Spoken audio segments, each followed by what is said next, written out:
trying to push our politicians forward. And we also have caucuses that work within the parties to help move PR-friendly policy forward as well. As we move to 2015, it's important to keep an eye on the changing policies and what's happening within the parties to keep them moving into a positive direction. As you are aware, the Conservative Party right now is not supporting proportional representation, so we work with the Green Party, the NDP, and the Liberal Party to help move this forward. I'm going to introduce the panelists. All three of them are PR supporters, and what I'll do is introduce them first. They'll tell you a little bit about where their parties are and what they're doing towards 2015. And then we'll open it up to the floor for questions. So the first person that I'm going to introduce is Sheila Gervais. Sheila was the National Director of the Liberal Party of Canada from 1989 to 93. She was member of the Chief Electoral Office Ad Hoc Committee on the Canada Elections Act and participant with the Lord Heath Royal Commission on Electoral Reform and Party Financing. While a part-time fellow at the Centre for Democracy at Queen's University, she authored The Democratic Deficit in the Liberal Party of Canada, A Prescription for Reform. She's also the author of several opinion pieces on political organization, including a focus on the advancement of women in politics. She's a staunch supporter of proportional representation and a very good friend of Faribault Canada. Sheila Gervais.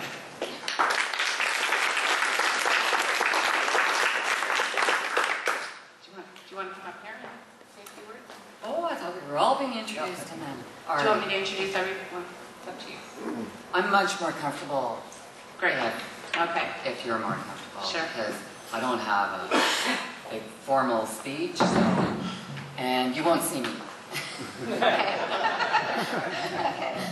Over the podium, and I would rather that we see eye to eye. Literally, which I think we probably do. So I'm really happy that you invited me. I'm a little surprised that you invited me, but I'm very pleased to be here. I'm also pleased, I think, to see that the name of the panel has sort of changed from the politicians panel, although we have formal politicians, to more of a partisan panel, because I'm not an active politician right now in that sense, but a partisan liberal I am. And I am a liberal who has come to be a huge proponent of democratizing all of our political institutions and processes, including political parties and including electoral, and by that I mean specifically voting reform. For me personally, that means that I've come to the conclusion that as a mature, independent democracy, Canada needs, or rather Canada deserves, a made-in-Canada electoral system, and that system must include elements of or some form of proportional representation. In large measure, I'm looking at Donna Dasco back there, I've come to these conclusions because of my work on encouraging the greater participation of women in politics in Canada, and I think that we will have a tough time getting to gender-balanced legislatures without proportional representation. Definitely come to that conclusion, and we can talk about that a lot later if we'd like to. I know you're more interested in right now in what's going on in the Liberal Party. So I hope to answer a lot of those types of questions a little later on. So when I was thinking about how I might present this to you, I think it's really important when we discuss partisan differences in approaches to public policy and to universal concerns that we understand the psyche of the organization that we're talking about, and why it's important in political discourse that we respect our differences as well as we, and that includes our different histories. and how we approach things. So to answer the first question, I think that was put to the panel, where do you think your party is going in terms of electoral reform? I'm going to start with a little bit of where I think the Liberal Party has come from in that regard. So, as has been mentioned, I'm the former National Director of the Liberal Party of Canada way back in the dark ages, and I was the last National Director the last time the Liberal Party was in opposition. So, long time ago, but I think there are a lot of lessons that come out of that particular era with the Liberal Party. So during that period, 1984 to 1993, the Liberal Party went through lots and lots and lots of interminable discussions about internal party reform. It had reform convention after reform convention and conferences and so on and so forth, trying to democratize itself. As a matter of fact, the Leadership Convention in 1990 was actually an amalgam of 3 conventions. So a large constitutional convention had been called, it got rolled into a biennial leadership, and we had all of these sorts of discussions all at the same time, interminable discussions. At the same time that we were going in that latter period, that we were going through a leadership situation, lots of internal reform discussions. The government at the time, the Mulroney government, called the Lortie Commission, and I do want to talk about that a little bit, just so that you understand again where the party was coming from. So, the kinds of conditions that the Liberal Party was looking at that time was we were in opposition. That was a really weird thing for us. But whenever you're in opposition, particularly when you're used to long periods of governing, the grassroots, by its very nature, starts to take on an increasingly important role. You have to realize in that period of time, we were facing 2 majority governments, not minority governments. So the Liberal Party had a long period to be able to work on internal reforms and other types of reforms. Backbenchers, too, take on a much greater role and have increasing independence in those circumstances. And we were, at the end of it, effectively leaderless. So that also meant that the party was able to take on more of an influence. The Lortie Commission it was called the Royal Commission on Electoral Reform and Party Financing. It really wasn't allowed to do a huge chunk of technically what that would define as a mandate. It was barred by the Mulroney government from examining our actual voting system. So that whole element of electoral reform was we were not able to examine it. But here you had millions and millions and millions of dollars actually spent on a Royal Commission, which did fabulous international work, 19 volumes, and you ended up with some very well thought out proposals, all of which, unfortunately, not all of which, but a large number of them had their logic, I guess if you want to put it that way, based on systems that had proportional representation. So, I mean, there was a real disconnect in a way when when Parliament was faced with the recommendations that came out of the Lortie Commission, because so many of them were proposing vast improvements in the system, particularly with respect to bringing in nominations, leadership. Lots of financing reforms were proposed. But again, I think the logic of the commissioners led them, because they had looked at other voting systems, they weren't allowed to propose them, but they were trying to propose reforms, that were based on that. The other thing that happened that really scuttled a lot of the Lower T proposals were that Mulroney kind of sat on the report for a very long period of time, I think partly because of some of those reasons. And by the time Parliament came to look at it, we were really, really close to an election. And none of the parties really wanted to make changes to the system too close to an election that they might lose some partisan advantage. So we all, and what we did, I mean, we did the smart thing. We took, in terms of a party, we took our campaign chair and we put them on the parliamentary committee to make sure that things kind of stayed the same so that we could run an election the way we knew how to do. How much of that would come back to haunt us in the future can be summed up, I think, in a pretty famous quote about the Liberal Party, which is, it was like dumb as a bag of hammers for us to do that.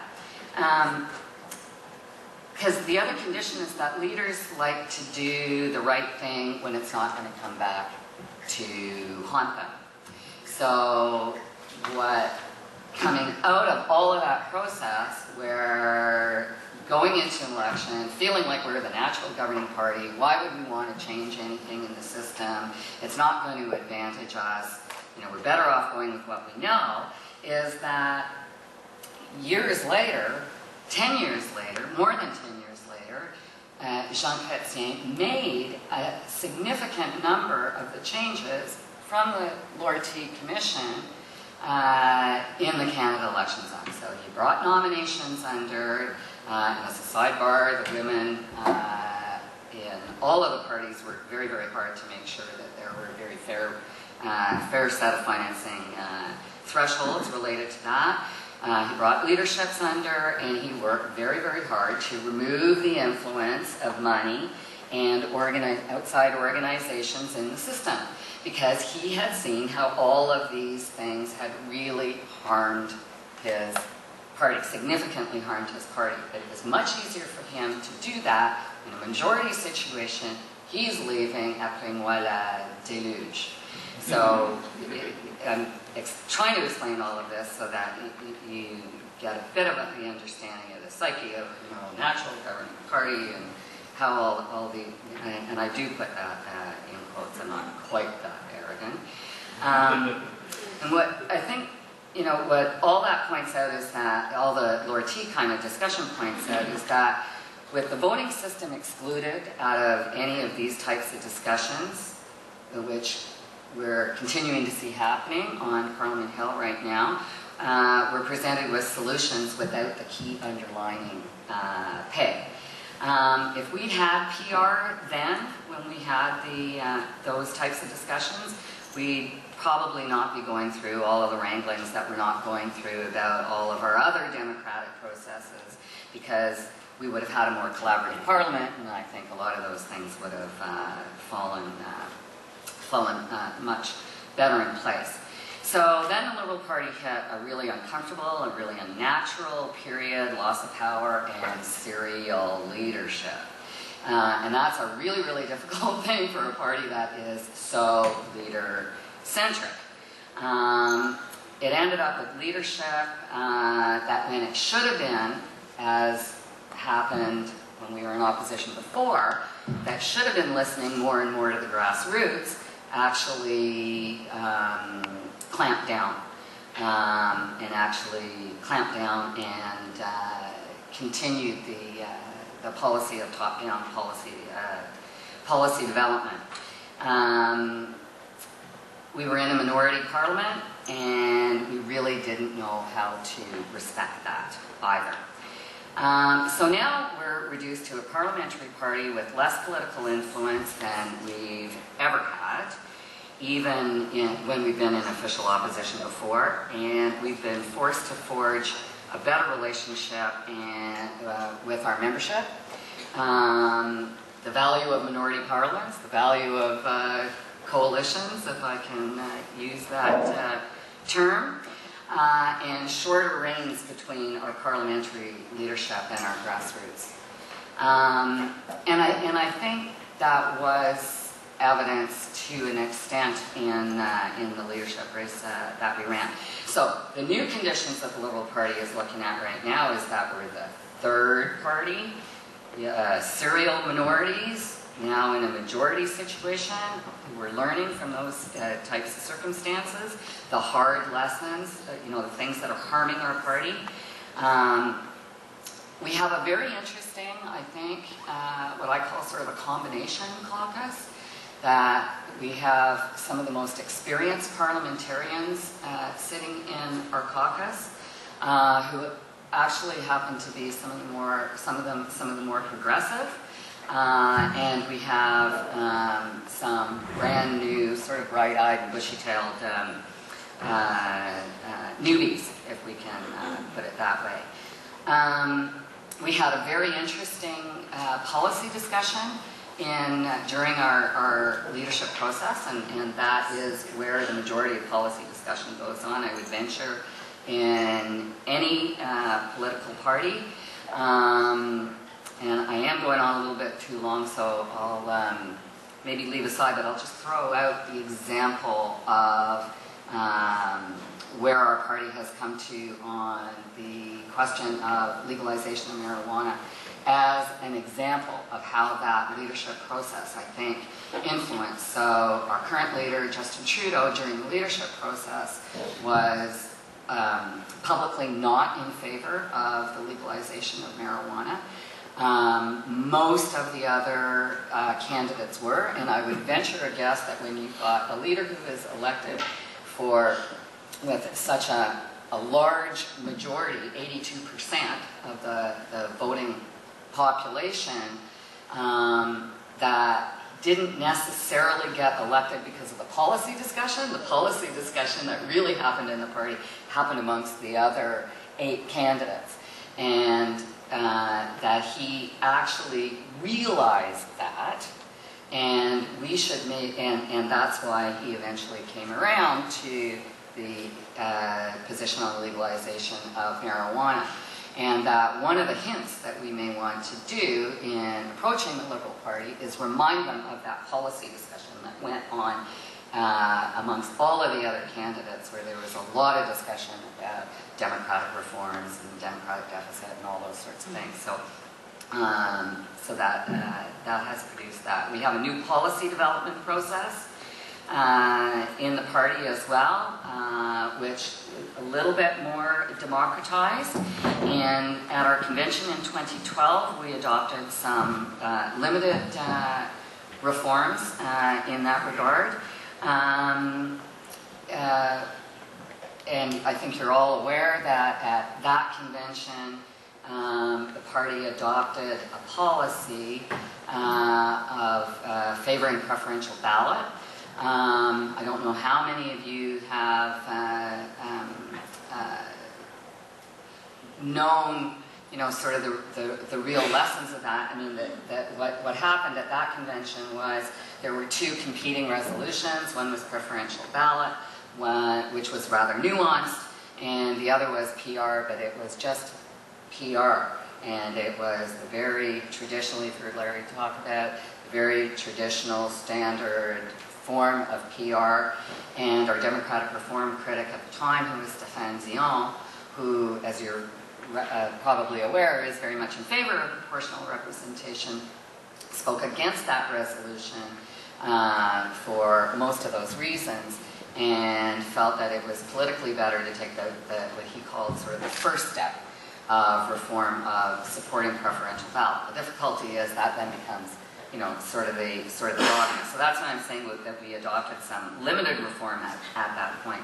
As a little sidebar, at that convention as well, because it is related, I had put forward a constitutional amendment to the party, which the party apparatus had accepted sort of at the last minute. So we didn't have a lot of opportunity to work it through the system. I won't go into all the details right now, but which was a resolution to remove, in our party, the leader has a constitutional veto over the platform.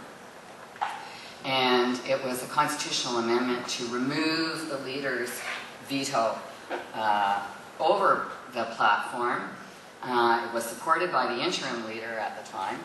And just as an odd coincidence, Larry, because constitutional amendments require 2/3 in most parties, and it does in our party, that resolution passed 58%, but did not reach the 2/3 threshold. But I use that as an example to assure you that there is a significant element within the membership of the Liberal Party that are interested in these types of democratic reforms. In 2014, with the new policy process, so the caucus, as I think you're all quite aware, worked very closely with the grassroots to at least get the notion of voting reform on the table. So that's the famous Resolution 31. I don't know, I have one copy here with me. I don't know if it's out there. It actually got the word P in there, PR in there, or the words rather.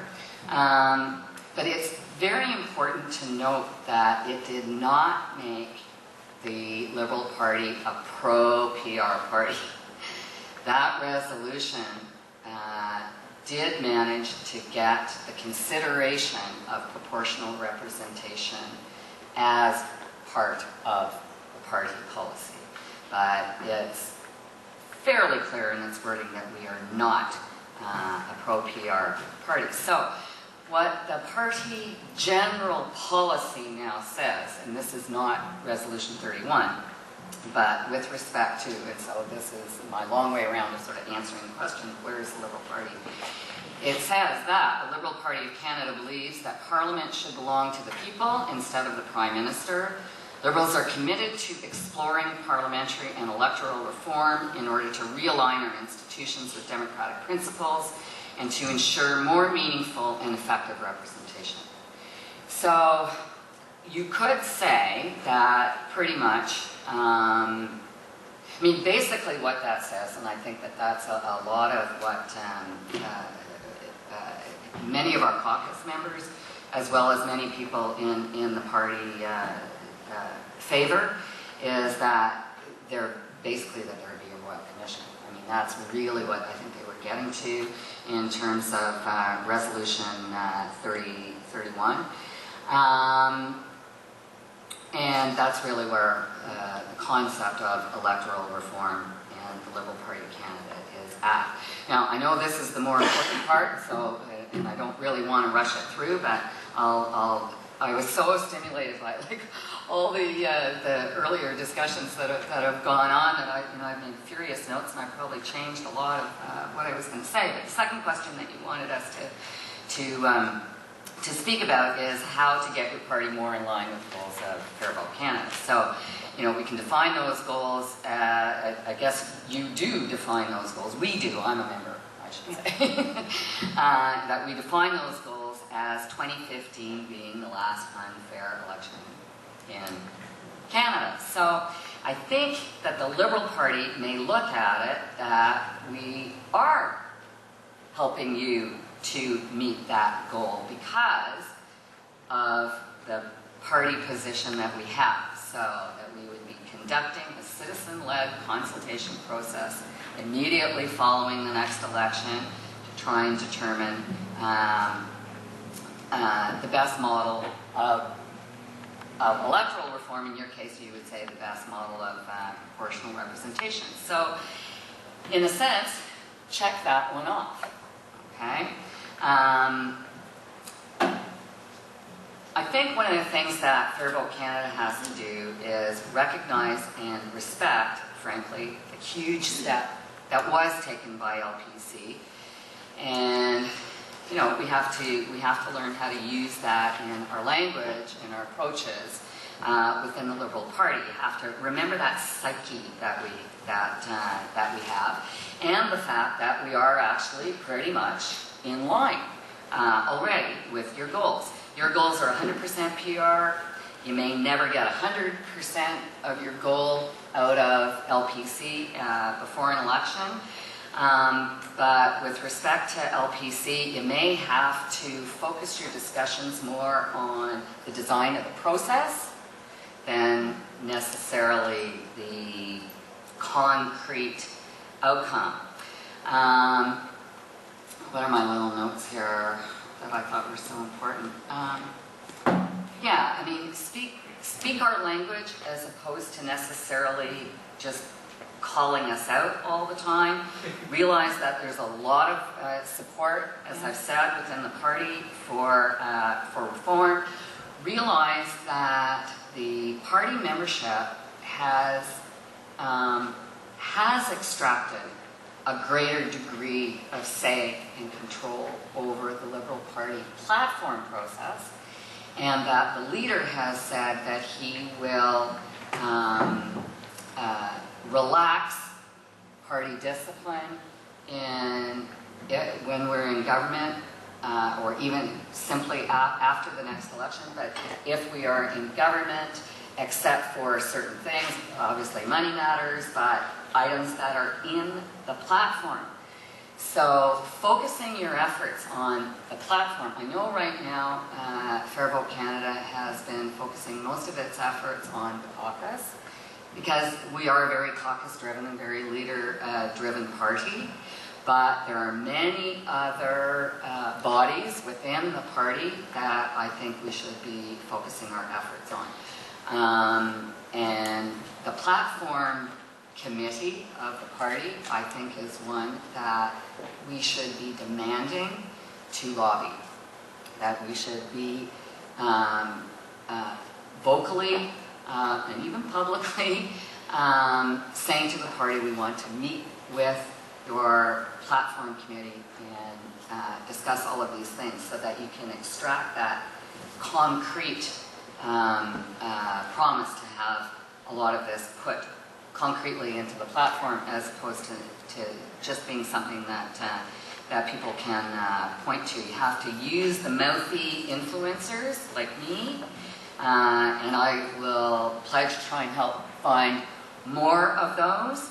I think you have to work the Women's Commission very hard, and I will say that of the 2 priority resolutions adopted at our convention in February that related to democratic reform, one is the famous Resolution 31, and the other was put forward by the Women's Commission.